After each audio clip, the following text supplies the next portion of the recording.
S'ils l'ont fait, pourquoi pas vous?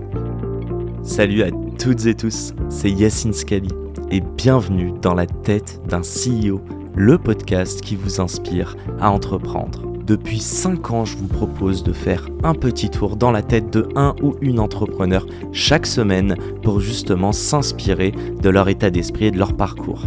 Mon objectif, il est hyper simple, c'est voir un maximum de personnes se lancer, entreprendre et miser sur elles. On sort une interview tous les lundis, donc n'hésitez pas à vous abonner dès maintenant. Et pour nous soutenir, ça vous prend 30 petites secondes. Je vous demande de nous laisser une note et un commentaire sur les plateformes d'écoute de votre choix.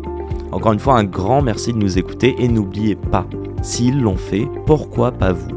Bonne écoute à toutes et tous. Salut à tous, j'ai le plaisir de recevoir 2 champions dans des catégories différentes qui se retrouvent aujourd'hui sur la même ligue. Bon, vous aurez compris, je fais pas mal de parallèles, mais je reçois aujourd'hui Ilan et Blaise, les 2 cofondateurs de Origins. Comment ça va Ilan? Comment ça va Blaise? Au top. Merci Yacine de nous recevoir. Oui, très bien. Merci Yacine de nous recevoir pour ce petit moment qu'on va passer ensemble. Yes, merci à vous. D'ailleurs, par curiosité, je sais pas si je peux poser la question, on se fait une connexion de quel continent là? Parce qu'il fait bien beau derrière toi, Blaise. Ouais, Ilan, il est plus au nord, hein. Lui, il est aux États-Unis comme moi, mais lui, il fait froid chez lui. Moi, chez moi, il fait beau.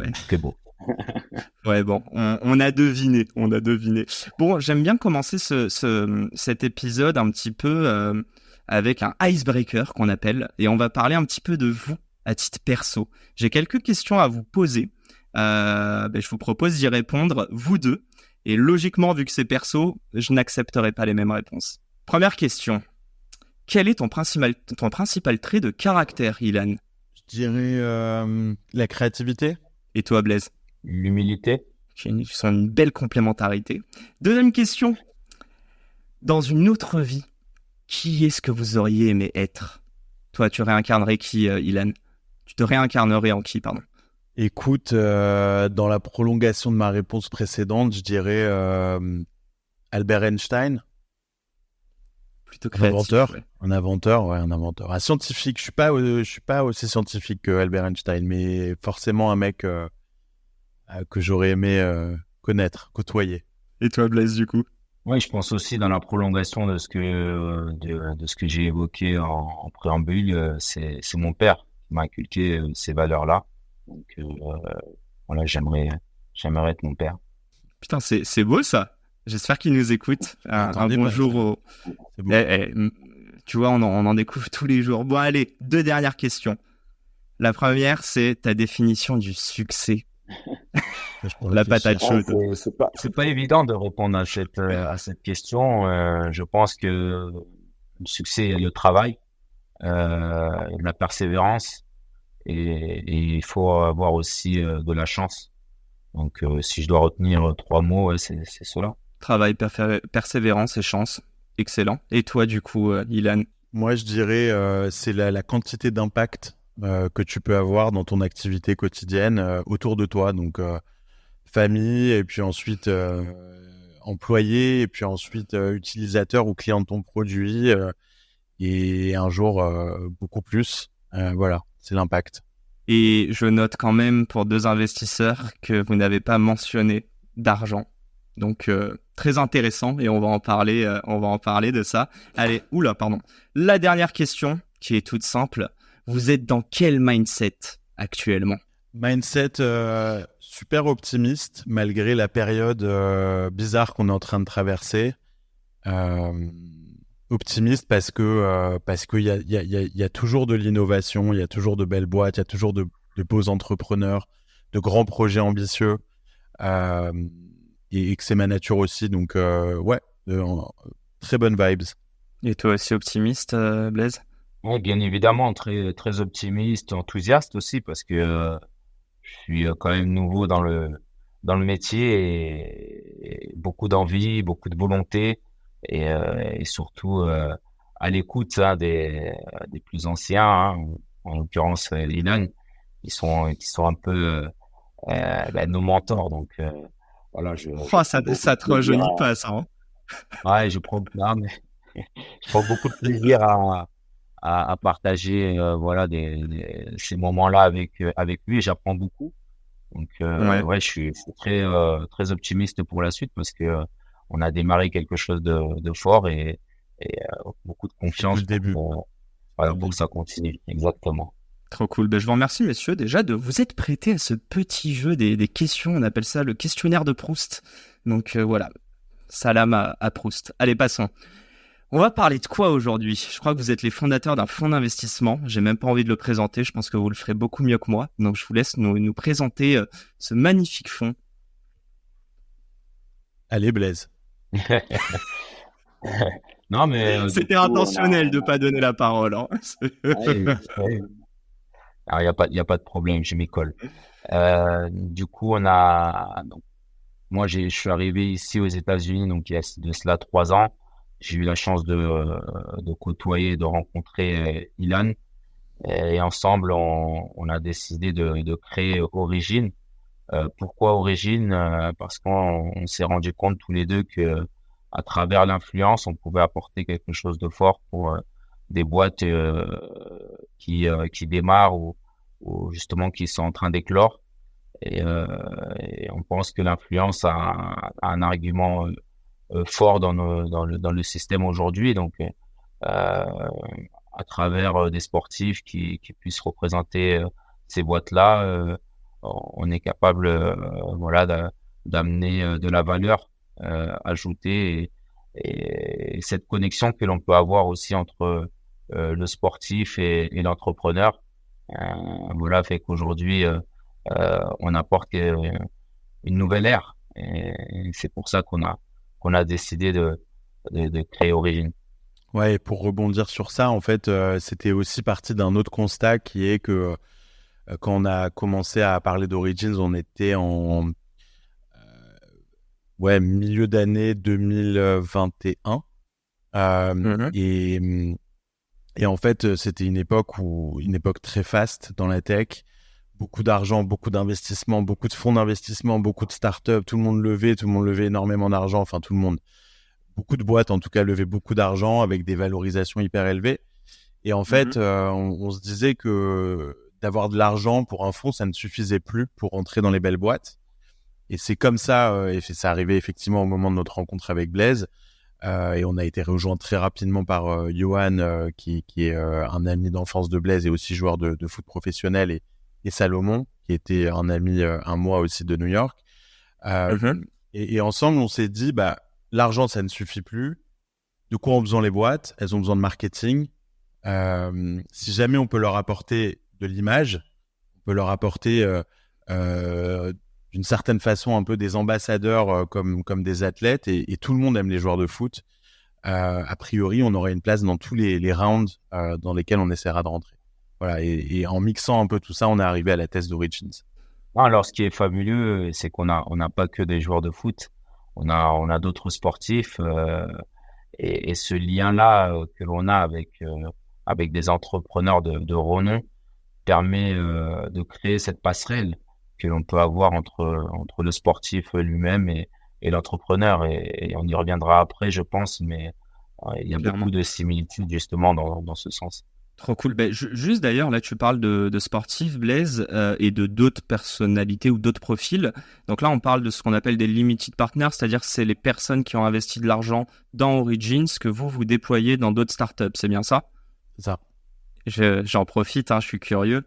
J'aime bien aussi avoir des infos, mais est-ce que vous avez des noms qu'on se rende compte un petit peu de quelles personnes en fait vous suivent, et au-delà de ça, à travers ça, ça veut dire quelles personnes veulent soutenir justement des startups dans l'écosystème tech et joindre justement ce monde-là avec le monde du sport.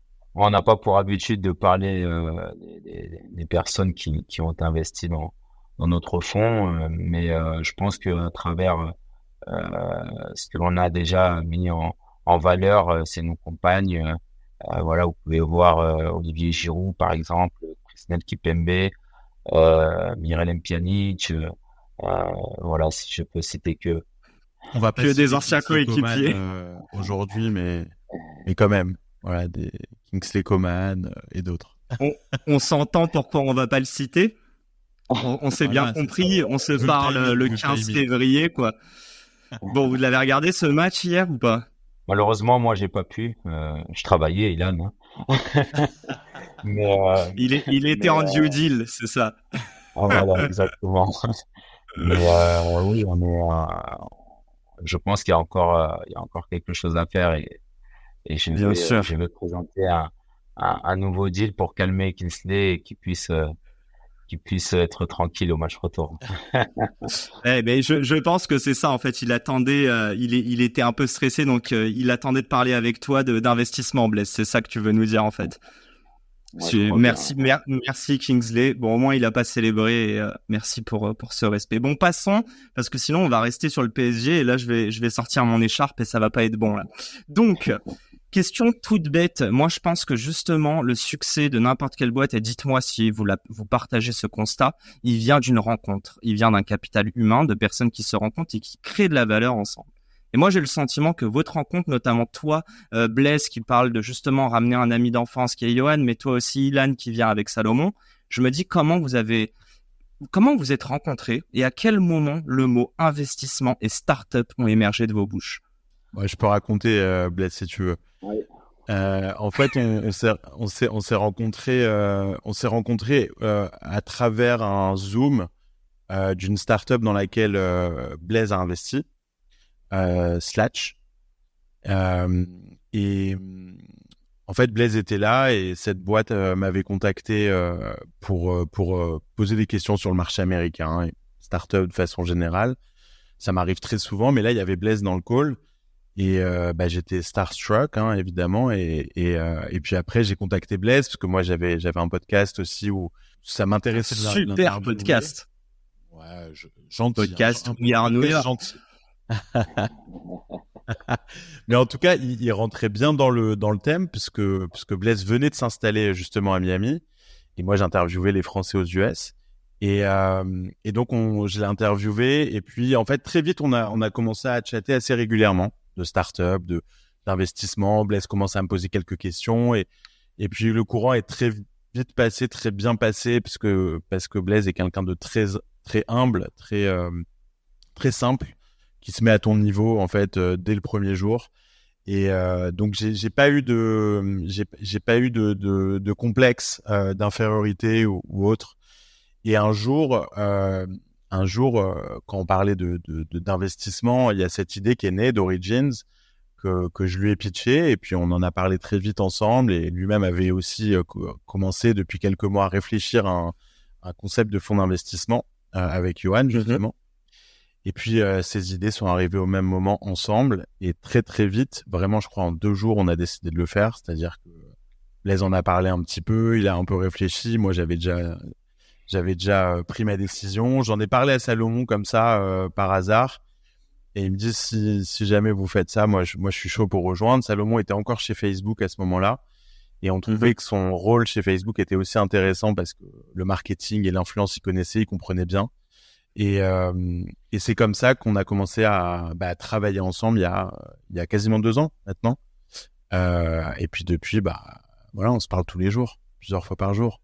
Ok. Tu veux ajouter quelque chose, Blaise, ou il est là? Je pense que j'ai trouvé, comme je le disais tout à l'heure, j'ai trouvé beaucoup de similitudes entre lui et moi. J'ai trouvé qu'Ilan aussi avait beaucoup d'humilité, mais surtout il avait ce sens du leadership, cette envie justement d'aller toujours plus haut. Et c'est ce que je recherche. J'ai toujours été un mineur partout où je suis passé, dans tout ce que j'ai pu entreprendre jusqu'à présent. Et en rencontrant Ilan, j'ai trouvé la même chose. J'avais ce même sentiment-là à travers lui. Donc c'est quelque chose qui nous anime, et je pense que c'est ce que l'on veut retranscrire au monde d'aujourd'hui. On est souvent, je vais parler de sport, mais on est souvent nous dans le monde du sport, dans nos bulles, et je pense que à travers cette connexion qu'on a pu avoir entre lui et moi, justement, c'est pour casser cette barrière que l'on a jusqu'à présent, et on voit que derrière ça suit. Je pense que tu vas l'évoquer par la suite, mais il y a beaucoup de bels exemples à suivre et nous, c'est ce qu'on veut être aujourd'hui. Ça, c'est un sujet, je trouve, intéressant pour tes auditeurs, mais en fait, là, on a l'impression d'avoir trouvé quelque chose de nouveau. C'est qu'en fait, le monde de la tech a priori zéro contact, zéro relation avec le monde du sport. Et c'est vrai aussi de l'autre côté. C'est-à-dire que nous, quand on a commencé à pitcher des sportifs très connus, certains dont Blaise a parlé au début, ils étaient aussi presque, tu vois, séduits et touchés que nous quand on les voyait pour la première fois, alors qu'on est tous fans de foot. Moi, je suis aussi le PSG, mais je suis aussi plein d'autres joueurs et l'équipe de France, etc. Donc, moi, j'étais aussi un peu impressionné, tu vois, quand t'as N'Golo Kanté qui arrive sur un Zoom. Et puis N'Golo, je me rappelle, je pense que je peux raconter cette anecdote, Blaise, mais il est arrivé hyper sérieux c'était à la suite, je crois, du quart ou de la demi-finale de la Champions League. On a fait le call avec lui, il venait de gagner, il était dans sa voiture et il avait un bloc-notes avec un stylo et il notait quasiment tout ce qu'on lui disait et il posait des questions et ce call, il a duré 1h30. Il était hyper intéressé, mais il nous a remercié plusieurs fois de prendre le temps de lui expliquer, de répondre à ses questions, etc. Et nous, on a toujours fait un effort justement de vulgarisation du monde du VC, ce que ça veut dire d'investir dans un fonds d'investissement, que on n'était pas là pour leur vendre du rêve, mais qu'on était là aussi pour leur dire la réalité de l'investissement dans la tech, qui est très risqué et donc qui peut retourner pas mal d'argent, mais on s'est jamais engagé sur un chiffre. On leur a dit qu'ils pouvaient tout perdre, que s'ils perdaient tout, c'est qu'on était vraiment mauvais et qu'ils avaient fait une erreur d'investir chez nous et qu'on pense pas que ce sera le cas. Mais si tu veux, de rapprocher ces deux mondes, c'est aussi ça demande une grande honnêteté des deux côtés. Ouais, bien sûr. Mais on a senti qu'il y avait quelque chose à faire entre ces deux mondes-là. Et effectivement, cette complémentarité que tu vois maintenant entre Blaise, qui a toute la légitimité qu'il faut pour parler potentiellement à n'importe quel sportif dans n'importe quel sport. Et de l'autre côté, c'est pas exactement mon cas, mais en tout cas, je suis dans la tech depuis très longtemps. Je suis aux États-Unis, je suis français, j'ai fait pas mal d'investissements, etc. Donc, en tout cas, j'en ai suffisamment pour être crédible. Et c'est ça qu'on Puis a. t'es serial entrepreneur. Oui, excuse-moi t'interrompre, Ilan, mais en fait, t'as créé des boîtes. Donc, les personnes à qui tu parles, tu connais aussi leur quotidien. Tu sais quels sont les enjeux. Moi, c'est ce que je dis tout le temps, c'est que je pense que je suis entre guillemets un bon investisseur parce que je suis un entrepreneur. Je pense pas que j'aurais été capable d'être un VC si j'avais pas monté des boîtes, si je m'étais pas planté, si j'avais pas réussi dans d'autres circonstances. Et donc oui, c'est clairement c'est mon ADN d'investisseur, c'est d'être entrepreneur et d'opérer des boîtes aussi en parallèle. Donc une boîte en l'occurrence à chaque fois, j'ai pas 15 boîtes, mais donc t'en as monté 3, c'est ça? 3, ouais. Mais si dont tu veux, un fonds aussi.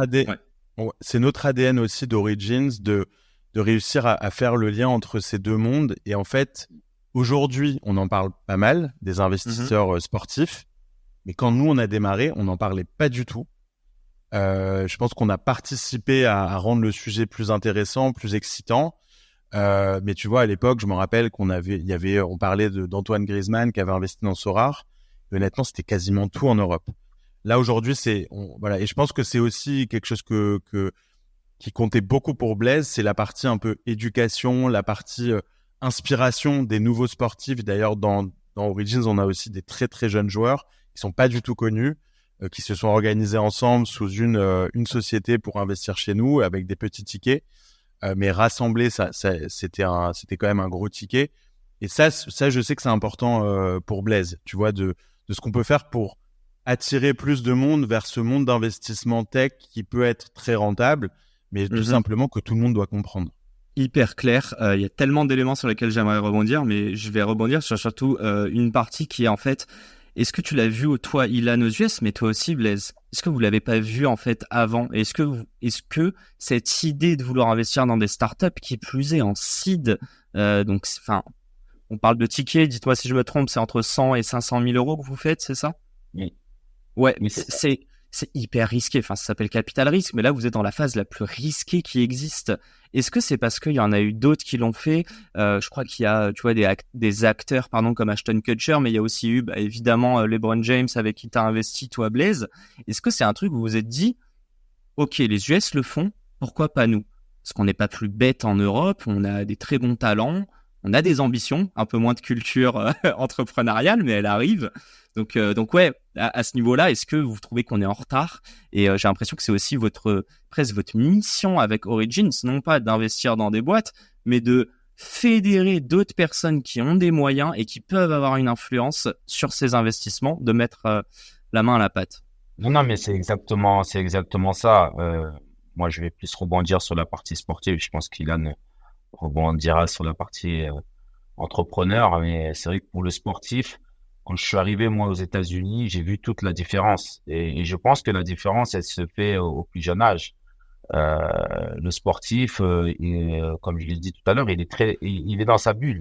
Et donc, c'est pas évident. Nous, on nous forme à être des footballeurs. Et c'est uniquement ça. Ou le rugbyman à être un rugbyman. La chance qu'ils ont aux États-Unis, c'est que aujourd'hui, le joueur de NBA, le futur joueur de NBA ou le futur joueur de NFL, il est accompagné, voilà, d'un futur docteur, d'un futur avocat ou d'un futur ingénieur. Donc voilà, il a cette vision chaque jour où il peut avoir l'ouverture d'esprit que l'on n'a pas en Europe, parce que nous on est très cadré sport, voilà, dans notre formation. Donc je pense que c'est tout le décalage qui peut y avoir, et à travers justement Origine, on essaie justement de sensibiliser aussi les plus jeunes, hein. Il en a parlé en préambule. C'est pour nous, c'est ce qui nous tient le plus, en particulier moi, me tient le plus à cœur, parce que je pense qu'aujourd'hui on a une influence qui est rare dans le monde d'aujourd'hui. Le football, pour prendre l'exemple du football, c'est le sport le plus aimé au monde, c'est le sport qui rassemble le plus au monde. On le voit à travers les grandes compétitions. Et je pense que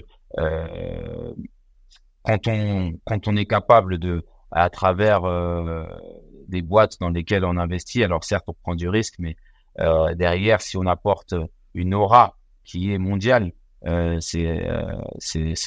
pense que c'est un plus pour nous, mais aussi pour les boîtes dans lesquelles on investit. Donc justement, cette influence que l'on parle depuis tout à l'heure, on l'a à notre niveau, mais je pense qu'elle doit démarrer aussi au niveau du mindset, beaucoup plus jeune, et c'est là-dessus que j'ai envie de servir un peu d'exemple, voilà, à travers Origine et autres. Ce qu'on voit en fait aux US, c'est que les fonds d'athlètes comme celui de Kevin Durant, de Serena Williams, etc., ça reste quand même des véhicules d'investissement qui sont assez personnels. D'accord ? Il n'y a pas de volonté de regrouper, d'éduquer, d'inspirer les athlètes autour d'eux. Je dis pas que c'est pas du tout leur envie. Probablement qu'ils impliquent certaines personnes autour d'eux. On ne sait pas. Mais en tout cas, nous, on a créé une communauté. Et nous, c'est ça qui nous intéresse. C'est cette communauté-là. Effectivement, on n'a pas que des footballeurs, mais on a une grande majorité de footballeurs comme LP. On n'a rien à envier, en fait, aux athlètes américains. Quand on regarde nos athlètes européens, et c'est ce que disait Blaise, c'est qu'il y a une influence qui est sans pareil, en fait, de ces footballeurs par rapport aux athlètes américains. Nous, on imagine les joueurs de la NBA comme des stars internationales, etc. La majorité, ils dépassent pas 1 million de followers sur Instagram. C'est un chiffre qui est pas hyper important, mais c'est pour illustrer le propos. Par contre, en France, si tu regardes le nombre de joueurs, même en Ligue 1, qui ont plus de 500 000 ou 1 million de followers, il y en a beaucoup. Et pourtant, la Ligue 1, c'est pas la grosse ligue en Europe. Donc, c'est pour dire, il y a une influence, donc il y a une puissance qui est gigantesque. Si jamais on arrive à mêler le venture avec cette influence, les footballeurs et les athlètes de façon générale seront ravis parce qu'ils peuvent leverager, ils peuvent utiliser cette influence pour des startups, pour des produits qu'ils aiment, pour de la tech, mais aussi pour leur patrimoine financier. Et de l'autre côté, les startups rêvent de bosser avec des athlètes. Tu vois, donc tu donnais l'exemple hors antenne de Mocacare, qui est une boîte dans la santé mentale dans laquelle on a investi, qu'on adore. Et Mocacare, ils sont venus nous voir parce qu'ils veulent avoir des athlètes qui parlent de la santé mentale. Et en fait, ça, aujourd'hui, c'est pas un cas isolé. Il y en a beaucoup des boîtes qui ont envie d'utiliser les athlètes. Dites-moi si je me trompe. En France, on est un peu chauvin parfois, notamment à Paris. Comment on vous a accueilli, vous, lorsque vous avez créé Origins? Est-ce que concrètement, avoir un sportif associé, je pense que ça vous a servi, mais est-ce que ça vous a desservi par moment? Est-ce qu'on vous a pas pris au sérieux à cause de ça? J'ai pas senti ça de cette manière. Bien au contraire, j'ai senti beaucoup d'engouement autour du fond et je pense que les gens ont été à la fois surpris et enthousiastes à l'idée de voir que finalement ces deux mondes sont capables de se réunir et c'est une première réussite. Alors bien évidemment, on est dans l'investissement, donc il y a qu'à l'arrivée qu'on fera les comptes, mais je pense que dans un premier step, c'est toujours gratifiant de voir que finalement notre idée elle vient pas de nulle part et que derrière je pense que c'est une vraie relation de confiance qui s'est créée entre Ilan et moi, puis Salomon et Yohan, et on voit que derrière les athlètes sont enthousiasmés et je pense qu'aussi le public, on parle de tech, mais je pense autres aussi ont eu un regard assez enthousiaste sur ce qu'on est en train de réaliser. C'est clair, on a eu un accueil, je pense, assez exceptionnel. Enfin, tout le monde a trouvé que c'était une idée qui méritait d'exister, avec la bonne équipe autour de la table et la complémentarité, mais aussi la crédibilité de chaque membre de l'équipe. Tu vois, j'aurais pu m'associer avec un autre footballeur. Ça aurait pas du tout donné la même chose parce qu'il fallait quelqu'un qui ait envie de bosser, qui soit bosseur, qui comprenne un peu la tech, qui parte pas de zéro, qui a une super image. Parce que parfois, tu peux avoir un profil un peu clivant, tu vois. Tu peux pas t'adresser à n'importe qui. T'as pu t'engueuler avec eux sur un match, sur un terrain. Il peut avoir des tonnes d'histoires, en fait. De la même façon, Blaise, il aurait pu s'associer avec quelqu'un qui traîne des valises, tu vois, et sans qu'il le sache. Et là, c'est ça qui fait que ça perdure, que ça marche bien et que ça se renforce. C'est qu'on a cette bonne équipe autour de la table. On a eu un super accueil et d'ailleurs, je pense que on a levé le fonds en un temps record. C'est quoi la taille du fonds? La taille du fonds, elle est pas communiquée. On en a jamais parlé. C'est pas un gros fonds. C'est pas un gros fonds. Tu vois, on n'est pas en train de le cacher, mais c'est quand même un fonds à 8 chiffres. On a mis entre les premières conversations avec les LP et le closing final 8 mois. C'est très court. C'est très court et en fait, honnêtement, je pense qu'on a converti 90% de nos conversations. C'est-à-dire que quand on avait quelqu'un sur Zoom, que ce soit un LP business, parce qu'on en a pas mal, on a les fondateurs de The Sandbox, on a les fondateurs de Ami Paris, la marque de fringues, on a Maurice Lévy de Publicis, on a aussi des super personnalités de l'autre côté. On a converti honnêtement quasiment tout le monde. Donc ça veut dire que ça a été très bien reçu, que les gens pensaient que le concept était bon. Et comme le disait Blaise, on verra la suite. Mais pour l'instant, sur les 10 investissements qu'on a fait, on est assez satisfait. Trop cool. Et j'en profite. On parlait de Mocacare, donc j'invite tout le monde à aller écouter mon podcast avec Pierre-Étienne et du coup on en parle aussi également de l'investissement d'Origins. Et j'ai fait un talk show avec Sébastien Borgé de Sandbox à Station F ici même, donc super cool. Je crois que c'est le moment un peu fatidique pour nos auditeurs. Je les invite à bien ouvrir leurs oreilles. Concrètement, messieurs, qu'est-ce que vous cherchez chez des entrepreneurs pour investir dans leur société? Est-ce que c'est en termes de marché, en termes de tech? Est-ce que c'est de l'humain? Qu'est-ce qui vous intéresse et fait tilt dès le départ? Écoute, on va dire que moi, la caractéristique number one qui m'intéresse quand je regarde un deal qui est quand même early stage, nous c'est ce qu'on fait, on fait du early stage, donc en général on n'a pas encore suffisamment de traction, de métriques qui te donnent envie d'investir dans les boîtes. Moi, la caractéristique number one, c'est ce qu'on appelle le founder market fit. Pourquoi c'est le bon fondateur pour ce produit-là, pour ce marché-là. Donc, par exemple, on vient d'investir dans une boîte qui s'appelle Kino. Et c'est une réinvention un peu sociale / mobile avec du contenu très très court de Netflix. Ok. Et ben le fondateur, c'était le boss du mobile chez Facebook pendant des années. Ça, c'est founder market fit, c'est-à-dire que c'est quelqu'un qui comprend de l'intérieur le produit, le marché, et qui a des insights sur ce marché que peu d'autres gens ont. Quand tu investis early stage, tout le monde le sait, on investit sur des teams, on investit sur des fondateurs, on investit sur des personnalités, beaucoup plus que sur des idées.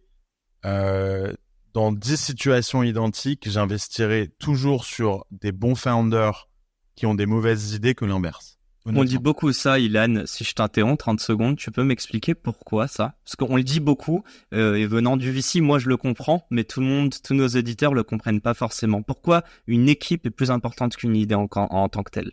Parce que une startup, c'est pas une ligne droite, si tu veux. Donc, tu vas devoir repenser chaque étape de en anglais on dirait de ton entrepreneurial journey, donc de ton aventure entrepreneuriale, en permanence. Est-ce que tu as les bonnes équipes? Est-ce que tu as les bons employés? Est-ce que tu dois changer de team? Est-ce que tu dois changer de produit? Ce que te donnent comme feedback les utilisateurs, qu'est-ce que ça t'a appris qui te permet d'adapter ta roadmap?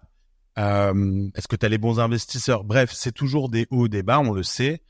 Si tu as une team de fondateurs qui sait prendre du feedback, qui sait s'adapter, qui a les épaules très solides, qui sont résistants, qui ont une expérience sur ce marché, qui comprennent des choses que les autres ne comprennent pas, en fait, peu importe l'idée, ils réussiront.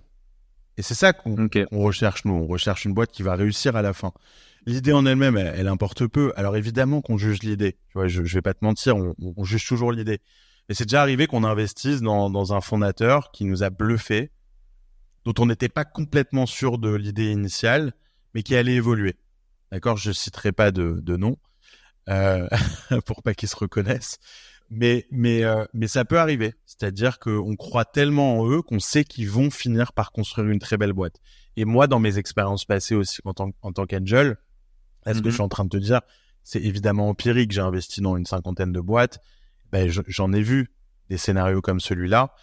Et donc voilà, donc ça je trouve que c'est le trait principal qui va nous intéresser chez les fondateurs qu'on recherche. Et vous regardez tout secteur, toute géographie? Non, on fait du consumer, donc consumer tech. Il faut toujours que ce soit un produit tech, donc du software. Ça peut être des applications sociales, B2C. Ça peut être du social, le nouveau Instagram ou le nouveau BeReal, comme ça peut être du sport comme Stadium Live, qui est une espèce de métaverse autour du sport pour la Gen Z, ou ça peut être Matchday, qui est en train de développer un nouveau jeu de foot mobile. Voilà, ça va un peu dans plusieurs types de verticales, mais toujours grand public et idéalement avec une target géographique globale. C'est-à-dire que nous, on prend le prisme de nos footballeurs ou de nos athlètes et on se dit, OK, si Olivier Giroud en parle, est-ce que ses followers vont avoir envie de télécharger le produit? Ça, c'est notre prisme de réflexion sur le type de marché qui nous intéresse. Ok. Tu veux surenchérir, Blaise, ou Moi, je rajouterais aussi la vision.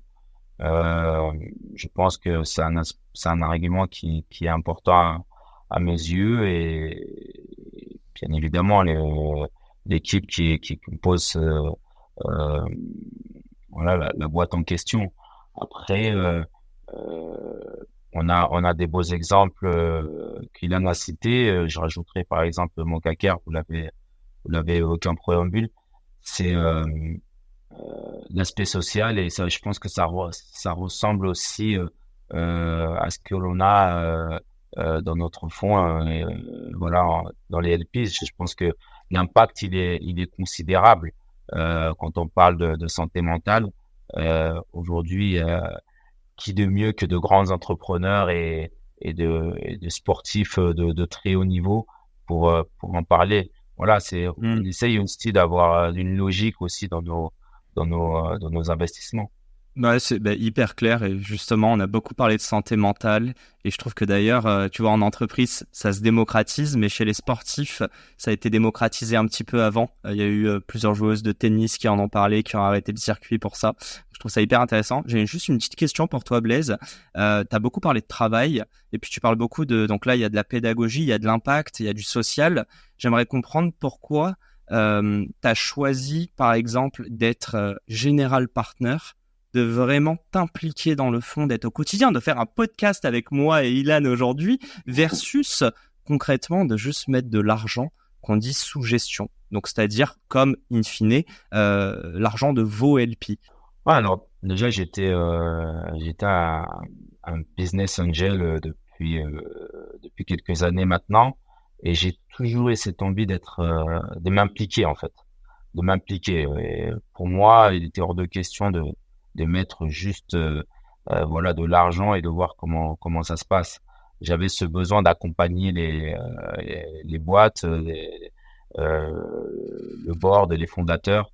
Voilà, c'est ce qui m'anime aujourd'hui, et c'est vrai que d'avoir juste ce rôle-là euh, de VC, c'était pas ma volonté première. Je voulais réellement voilà être à l'origine, hein, et puis surtout quand C'est le cas de le dire. ce que je dis depuis tout à l'heure, être un exemple aussi pour cette nouvelle génération. Voilà, c'est à travers une application sans faille, et surtout de montrer que les personnes qui m'ont fait confiance ont eu raison. J'ai toujours été quelqu'un qui lâche rien sur le terrain, donc il est hors de question dans le monde de l'entrepreneuriat de tout lâcher. On confirme. Tiens, Ilan, t'en penses quoi? J'ai envie de faire un mini parallèle et je pose la question à toi, c'est voulu.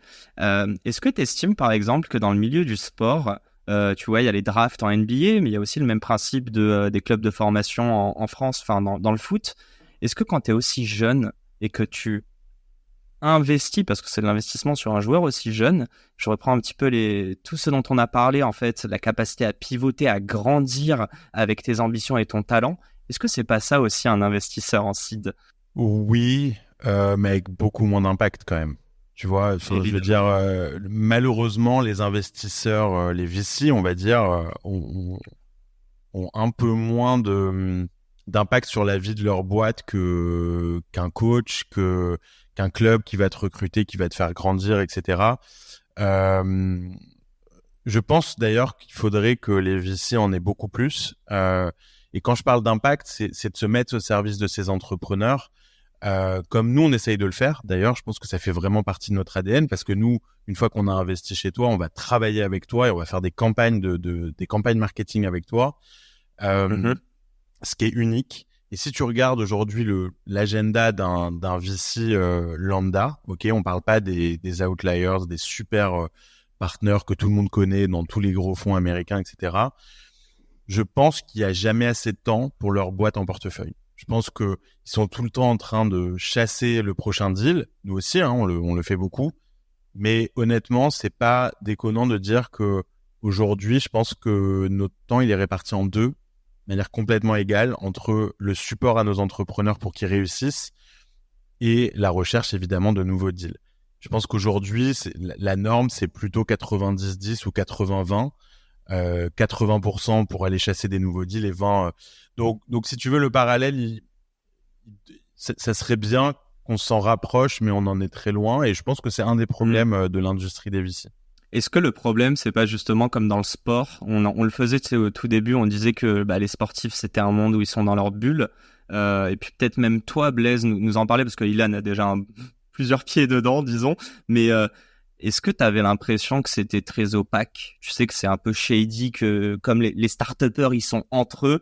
Bon, je pense que tu as vite découvert qu'on n'est pas juste avec des billards et du baby-foot, mais tu vois ce que je veux dire? Tous ces anglicismes parfois, tous ces termes techniques, alors que moi, j'ai pas un background ingé, et très rapidement, encore une fois, je pars du principe qu'on a la tête bien faite. Si on vulgarise, on peut très vite comprendre. Est-ce que t'as pas eu ce sentiment-là, toi, de l'inaccessibilité au début? Non, après je pense que c'est c'est plus par rapport aussi à mon aura, hein. On va dire que ça joue aussi un peu. On va pas se le cacher. Après, bien évidemment, comme le monde du sport, c'est un monde à part. Le monde de la tech, c'est aussi un monde à part. Mais encore une fois, j'ai eu la chance d'avoir de belles connexions et surtout de découvrir que finalement, ce monde à part que l'on dit n'est pas forcément le cas. Donc, c'est ce que j'ai envie de mettre en avant aujourd'hui. Très clair. Je termine sur mes dernières petites questions. Avant de passer à les questions à tac au tac, j'ai quand même une ou deux petites questions, toujours sur Origins, évidemment. Je sais pas si c'est toi, Ilan, ou toi, Blaise.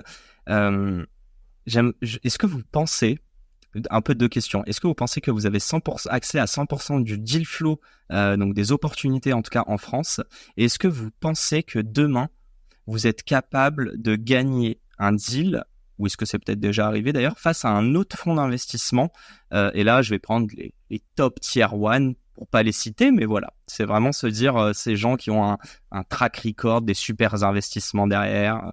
Je vais tenter de répondre. Est-ce qu'on a accès à 100% du deal flow en France? Non, je pense que personne n'a accès à 100% du deal flow en France, honnêtement. Je pense qu'on a une super tour de contrôle avec Salomon, qui est basé à Paris. On a moi qui est dans ce space quand même depuis très longtemps, donc du coup j'ai quand même beaucoup d'amis dans l'écosystème, donc on voit pas mal de choses. On rate pas grand chose honnêtement de consumer en France. On a peut-être accès à 95% du deal flow consumer français pour le coup. Ça, je serais pas surpris que ça soit le cas. En tout cas, du bon deal flow, hein. On voit pas évidemment toutes les boîtes. Et la deuxième question, est-ce qu'on a déjà gagné? Ouais, bien sûr, on a gagné beaucoup de deals. Ouais. On a gagné beaucoup de deals face à des grands noms. Ouais. On n'en a pas perdu pour le moment. Et moi, je rajouterais, c'est comme un match de foot en vérité. On se donne les moyens de gagner. Et là-dessus, on a une sacrée équipe de winners. C'est ce qui fait la différence. Non, mais là, on peut donner un exemple, Blaise. C'est un vrai exemple concret, mais une boîte où on n'arrivait pas à avoir l'allocation qu'on voulait. Deux boîtes où on n'a pas, on nous laissait investir, mais un petit chèque. Et Blaise est intervenu, parce que Blaise, il n'est pas dans tous les process d'investissement au début, en tout cas, parce qu'on veut garder notre carte Blaisou pour la suite. Mais c'est arrivé qu'effectivement, on fasse rentrer Blaise dans les calls sans que les entrepreneurs le sachent. Et à chaque fois, on a gagné le deal et on a gagné l'allocation qu'il fallait, etc. Donc, tu vois, comme il le dit, Blaise, on est là pour gagner. Pour l'instant, on n'a pas perdu. Ça arrivera hein, qu'on perde des deals des fois. Voilà. Non, pour l'instant, on s'en sort plutôt bien. Ouais. Bon, ben, j'ai envie de vous dire merde pour la suite. On va pas se mentir. Blaise, on est d'accord qu'il n'y a pas que des victoires dans une carrière. Et pareil, sur des deals, il y aura des défaites. Moi, il y a une défaite dont j'aimerais parler. Et j'aimerais justement, là, c'est un peu plus philosophique, mais et évidemment, avoir ton avis aussi, là, non, ça vous concerne vous deux, mais en tant que patriote français, en plus, t'étais, toi, à la Coupe du Monde. T'y allais, Ilan, ou pas du tout, toi, à la Coupe du Monde? Non, j'ai failli. Non, j'ai pas été. Trop loin de New York. Blaise, il allait dans les vestiaires et tout, tu vois. Mais c'est une star, Blaise. Oui. Non, mais très très sérieusement, en plus, je sais que t'as fait un super post dessus, puis on a tous partagé la peine de perdre cette finale. Je trouve qu'on nous montre à quel point le sport est cruel et à quel point on peut perdre vraiment à un fil, que ça se joue à un fil. J'aimerais faire une sorte de grand parallèle entre l'entrepreneuriat et le sport. Est-ce que vous sentez que parfois, même dans les entrepreneurs dans lesquels vous allez investir, plus le métier d'entrepreneur que d'investisseur, mais est-ce que vous sentez que parfois, malgré tous les efforts, malgré la team, la meilleure, la A-team et la meilleure exécution, bah tu peux te planter. Et ça, j'aimerais savoir déjà, qu'est-ce que vous en pensez? Est-ce que vous pensez que vous pouvez accompagner ces personnes-là? Je ne sais pas si c'est avant de se planter ou si c'est après s'être planté pour rebondir. Moi, je pars toujours du principe que quand on investit dans une boîte, il faut toujours avoir cette éventualité-là, pardon, je vais y arriver. Je pense que c'est primordial. Après, bien évidemment, qu'on se donne tous les moyens dans l'accompagnement pour qu'il y ait une réussite au bout. Mais l'échec aussi fait partie du jeu, fait partie de la vie aussi. Et je pense euh, en tant qu'exemple que j'ai envie d'être, c'est aussi ce message que je fais passer à ces jeunes boîtes, à ces jeunes entreprises, et bien évidemment que on met tout en œuvre, pour que ça réussisse. Malgré tout, parfois ça ne suffit pas. Donc Facteur à chance. partir du moment où on a conscience de tout ça et qu'on est conscient qu'il va falloir retrousser les manches, et que même en retroussant les manches, c'est pas forcément une réussite derrière. Voilà, on peut avancer, et après la réussite, on fait tout pour aller la chercher. En tout cas, ça c'est ma façon d'investir, ma façon d'accompagner, Mhm. et voilà, c'est comme ça que je vois les choses personnellement, et j'essaye aussi, bien évidemment, d'apprendre aussi de Dylan, qui a peut-être aussi une autre perspective avec son expérience aussi, puisqu'il a beaucoup plus d'expérience que moi. Mais moi, de ma jeune expérience, en tout cas, je vois les choses dans ce sens-là. Ouais, toi, Ilan, qu'est-ce que t'en penses? En plus, dis-moi si je me trompe, mais les boîtes que t'as créées, tu les as revendues. Donc, on peut parler d'un succès. Après, tu nous communiqueras sûrement pas le montant, j'ai bien compris. Mais concrètement, tu vois, entre victoire et défaite, d'un match de foot versus l'entrepreneuriat, toi, t'en penses quoi sur ce parallèle? Et peut-être, est-ce que, par exemple, en rencontrant Blaise, en échangeant avec lui, est-ce que tu vois le goût de la défaite et l'apprentissage de ça? Est-ce que tu trouves que ouais, est-ce qu'il y a des choses que tu as envie de tirer d'un sportif pour l'amener sur l'entrepreneuriat aussi, quoi? Grave. Il y a deux trucs là comme ça rapidement qui me viennent en tête. La première, c'est la résilience de l'entrepreneur, qui est la même chez les athlètes de très très haut niveau. Ils lâchent pas, quoi. Ils lâchent pas. Tu vois, il n'y a pas de moment où ils se disent là, c'est bon, c'est pas grave, on va perdre le match, on passe au prochain. Résilience chez tous les fondateurs qui réussissent, c'est un trait commun que tu trouveras toujours. C'est pas quelque chose qu'on peut juger à un premier call. Pour nous, malheureusement, c'est pas un truc facile à juger. Tu vois, c'est des soft skills qui sont que tu vois sur la durée quand tu les vois opérer. À quel moment les mecs lâchent, abandonnent, passent à autre chose. Malheureusement, il y en a qui le font trop tôt, mais ça, c'est trop dur pour nous à détecter. La deuxième chose, c'est la force mentale que ça demande d'être un entrepreneur. Et évidemment, on en a parlé déjà, mais la même pour un sportif, mais peut-être encore beaucoup plus grande pour un sportif, parce que tu vois, quand moi maintenant que grâce à Blaise, je comprends beaucoup mieux ce monde. Tu vois, je me mets à la place des sportifs, voilà, du PSG qui rentrent sur le terrain hier avec 3 matchs, je crois, perdus d'affilée, avec les médias qui se déchaînent. Je crois qu'ils ont perdu 3 matchs. Ils ont fait Monaco, au mois de Marseille, janvier, celui d'avant, je sais plus. Mais bref, on est vraiment sur pas une très bonne phase, ouais. Ouais, je crois qu'ils ont perdu 3 matchs avant le Bayern. Le Bayern, c'était le 4e. Et puis les médias qui se déchaînent. Enfin bref. Et forcément, les joueurs lisent ce qu'on dit sur eux. Ils lisent les notes de l'équipe. Ils voient ce qui se passe. Puis ils arrivent et ils sont contre une des meilleures équipes en Europe. Et tu dois pas penser à tout ça. Tu vois, c'est pareil, un entrepreneur. Je veux dire, le matin, il se réveille, l'entrepreneur, il a pas que sa boîte dans la vie. Tu vois, il a sa femme, ou son mari, il a ses enfants, ou pas. Il a des problèmes avec un ami, avec ses parents, avec des problèmes de santé. Enfin, on a tous des sujets qu'on doit combattre tous les matins quand on se lève et quand on va au travail. Et voilà. Donc ça, effectivement, il y a une puissance qu'on demande chez les entrepreneurs qui est très, très proche de la puissance qu'on demande aux sportifs. Et je pense que c'est aussi pour ça qu'il y a un match, tu vois, entre ces deux mondes. Moi, j'ai une question toute simple. Je sais que tu as fait un podcast où tu en as parlé de la remontada. Moi, c'est pas ça dont j'aimerais parler, parce que ça me fait du mal, mais que tu as connu le Graal d'un point de vue victoire, mais aussi voilà, une défaite qui reste gravée. Je voudrais juste te poser une question. Cette vidéo à la pizzeria, je sais très bien que c'est relou, ce sujet. Est-ce que tu regrettes? Est-ce que c'est une erreur pour toi, ça? Je sais pas de quoi on parle, moi. Ah merde, excuse-moi. Tu vois, je crois que c'était avec... C'était avec Draxler qui, en plus, je crois, l'année d'avant avait perdu une remontada au Bernabeu en ayant gagné 2-0 avec Wolfsburg. Si ma victoire est bonne, ma mémoire est bonne, pardon. Et pour moi, il y avait Marco dedans, il y avait toi, et il y en avait un quatrième, non? Là, je pense que la question, elle est personnelle. Là, elle est pour toi, là. C'est toi qui avais besoin de que je puisse Non, répondre à cette en question-là. fait, c'est pas ça. Je rebondis sur ce que Ilan a dit. Tu sais, il y a pas que le pareil pour toi. Il y aura pas que le sport dans la vraie vie, mais justement, parfois il y a des victoires qui elles sont tellement galvanisantes que tu vas beaucoup en parler. Pareil sur un deal. Je suis sûr que quand vous faites des deals, vous vous dites ok, c'est super et on passe au prochain. Et parfois tu t'arrêtes dessus. Je me demande juste, est-ce que tu as tiré un apprentissage? Non pas de la remontada, t'en as déjà parlé, mais peut-être de la phase de prépa avant ça. Mais si t'as pas envie de répondre, franchement, tu me dis, Blaise. Non, mais c'est très clair. Je vais parler plus de manière générale. Honnêtement, si ça serait à refaire, je le referai. Ok. Mais je pense que de manière générale, tu tires toujours des leçons et d'ailleurs des victoires comme des défaites.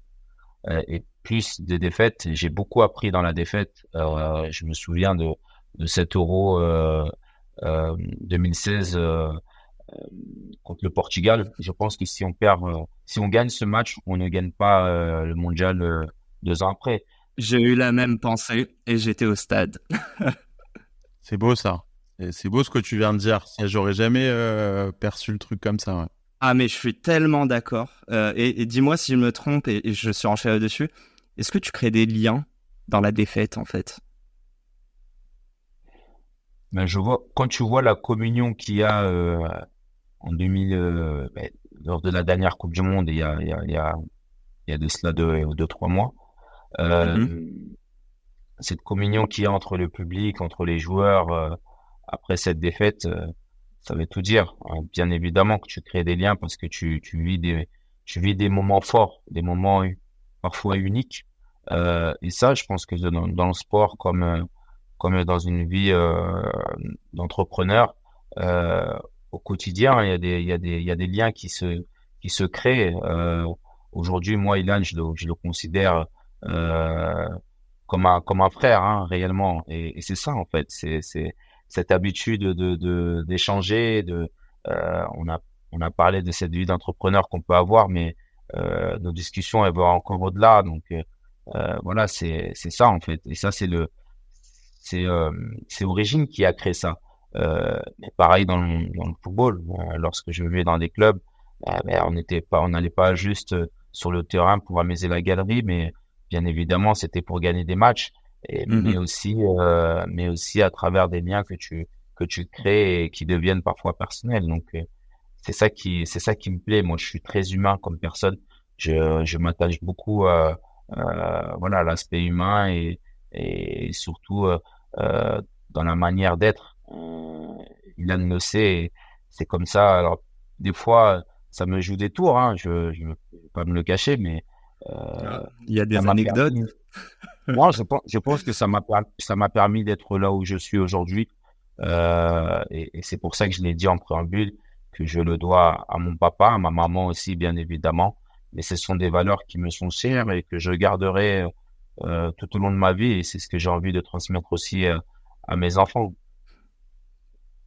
Tu veux conclure dessus, Ilan, ou Non, mais ce que dit Blaise, c'est que effectivement, en découvrant de plus en plus le monde du business, il s'aperçoit que c'est un monde où il faut savoir dire non, où tu peux pas être trop gentil, etc.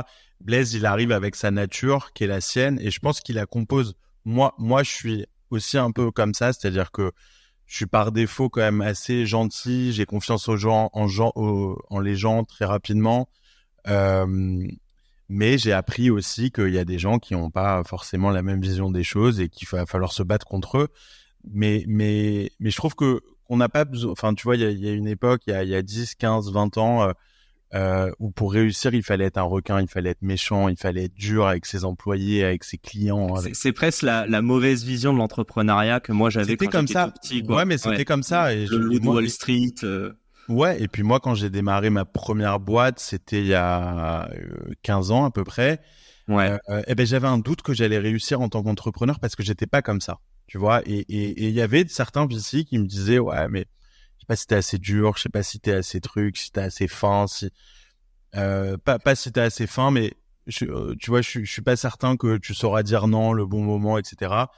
Et moi-même, ça m'avait mis le doute à l'époque dans ma tête. Et aujourd'hui, je trouve qu'on est dans une ère un peu où l'intelligence émotionnelle elle compte presque plus que ton quotient intellectuel.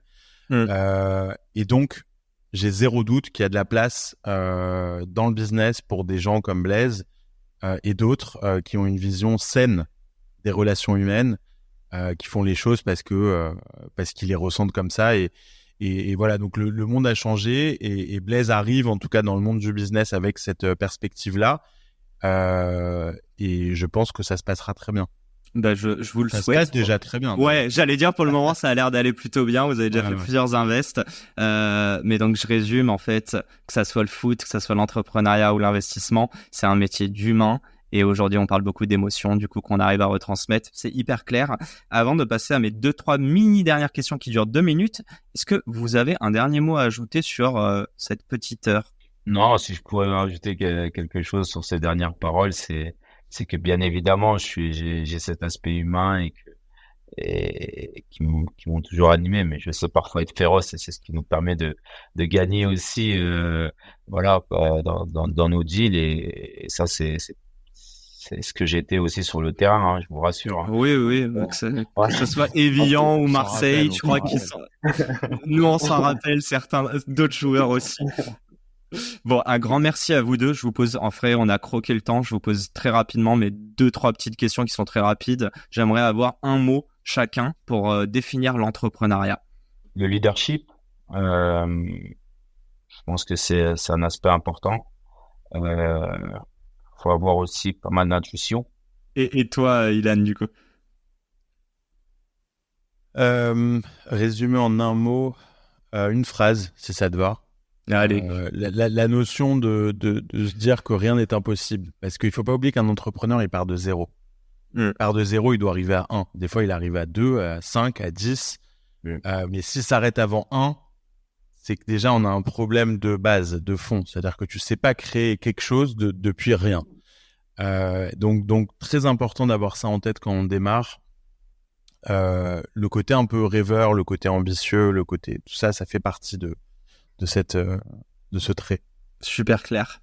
Mes 2 dernières questions. La première est simple et vous pouvez répondre ensemble parce que sous la casquette Origins, je dis pas ça encore une fois. Non mais il y a trop de lapsus dans ce podcast. Désolé. Tu veux la casquette, c'est ça, on a compris. Allez, non, plus sérieusement, je vais réussir à terminer ce podcast. Allez, si vous aviez la possibilité de choisir que ça soit en fait, j'allais dire un LP, donc Limited Partner, mais aussi peut-être quelqu'un qui pourrait vous épauler et épauler vos entrepreneurs, qui est-ce que ce serait et pourquoi, sachant que vous pouvez choisir quelqu'un de vivant, mort, fictif ou réel? Je dirais Bill Gates pour ma part, parce qu'il m'a inspiré dans ma jeunesse et voilà, c'est aujourd'hui dans le monde de l'entrepreneuriat, c'est l'une des personnes qui inspire. C'est marrant parce que Blaise, du coup, il a cité quelqu'un dans le monde du business et moi, j'ai tout de suite pensé à quelqu'un dans le monde du sport, tu vois, comme quoi on est très complémentaires. Et moi, j'avais envie de dire Michael Jordan. C'est pour moi, voilà, c'est le Graal.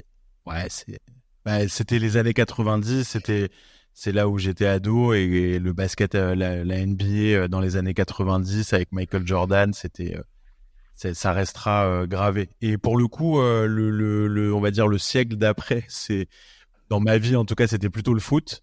Mais quand j'étais plus jeune, c'était pas le foot. Dans les années 90, c'était vraiment les sports américains, même la musique américaine, le R&B, le rap, le hip-hop, etc. C'était pour moi culturellement, c'était des très très grandes années. C'est ça qui m'a d'ailleurs donné envie de venir habiter aux États-Unis plus tard.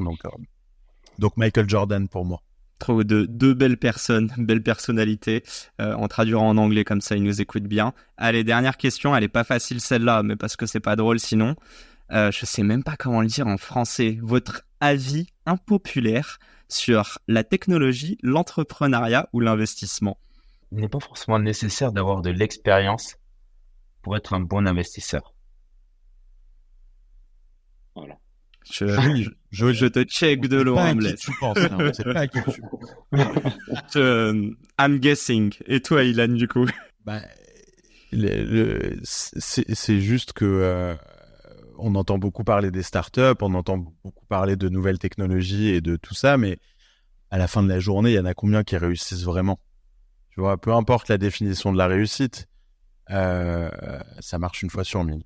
On va terminer sur ces paroles. Un grand merci. Je dis vraiment merci au nom de tous mes auditeurs. Vous vous rendez pas compte, mais ça aussi, ça permet aussi d'insuffler un élan entrepreneurial, en tout cas en France et pour toutes les personnes francophones.